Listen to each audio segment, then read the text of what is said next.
des repas, il y en a plusieurs par jour. Combien est-ce qu'il y en a d'après vous? Ouais, 4. Est-ce que vous pouvez me les citer? Allez-y. Le petit déjeuner, le déjeuner, le goûter et le repas le soir. Le dîner. Le dîner, parfait. Si je vous dis qu'on fait 4 repas par jour, qu'il y a 7 jours dans la semaine et 30 jours dans le mois, on va dire 365 jours dans l'année, ça fait quand même 1500 repas à composer dans une année. Vous vous rendez compte? Donc là, vous voyez, vous avez des cartes avec des aliments dessus. Vous allez, chaque groupe, choisir soit un petit déjeuner, soit un goûter que vous aimeriez bien manger, qui vous ferait plaisir et que vous pensez à peu près bon pour la santé. C'est ouvert. Après, on discute. C'est des fraises. Vous avez toutes les images qu'il vous faut. Donc, avant que vous nous expliquiez ce que vous nous avez préparé, ce que l'on va tous déguster ensemble, on voulait vous parler de la pyramide alimentaire que vous avez donc déjà découvert en classe, c'est ça?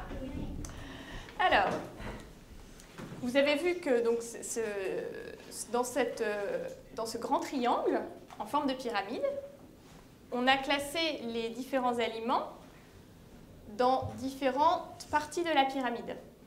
Pour manger équilibré, qu'est-ce que vous avez retenu de ce que vous a dit votre maîtresse et de ce qu'on vous avait dit? Il faut manger un peu de tout. Ce qui est plus vers le bas, il faut manger régulièrement. Et ce qui est vers le haut, on peut en manger, mais pas trop. Ouais. En fait, il y a suffisamment de choix au sein de chacune des catégories pour pouvoir penser à bien piocher dans chacune des cases. Et tout en mangeant ce qu'on a envie de manger quand même. Et puis il y a des fois où c'est un petit peu la fête et on a le droit aussi d'oublier un petit peu les étages de la pyramide. Alors maintenant, on va voir comment vous avez appliqué tout ça à vos repas. Vous nous expliquez ce que vous avez pris pour votre petit déjeuner? On a pris du chocolat chaud. Ouais. Avec des céréales D'accord.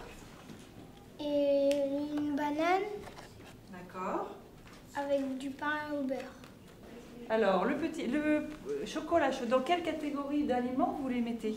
Du litchi et puis dans plus sucré. Pour le Ouais. chocolat. Mais c'est vrai qu'il y a, dans un chocolat, il y a beaucoup de lait quand même. Donc c'est plus un produit laitier que, voilà, on le met dans cette catégorie. Donc là, il y a un produit laitier dans votre petit déjeuner. C'est très bien. Après, la banane. C'est plus dans l'énergie, dans les fruits et légumes. Oui, dans les fruits. Très bien. La baguette, le pain avec le beurre. Il y a du gras. Ouais. Et puis la baguette, c'est des féculents. Tout à fait.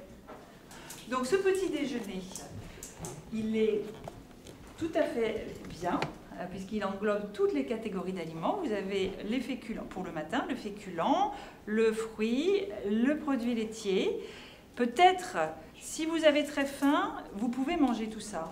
Si vous avez un peu moins faim, qu'est-ce qu'il faudrait enlever? Ouais. Ça ou pourquoi ça? Parce qu'il y a déjà des féculents. Voilà. Donc vous enlevez un des deux féculents, soit le pain, soit les Et céréales. là, il y a aussi un peu de gras, donc faut Ouais, mais là il y a laisser. un peu de sucre, là il y a un peu de gras. Donc il faut choisir entre les deux. Se mettre à table, manger avec vos copains, vos parents, vos frères et sœurs, ça c'est très important. Il y a autre chose qui est très important aussi.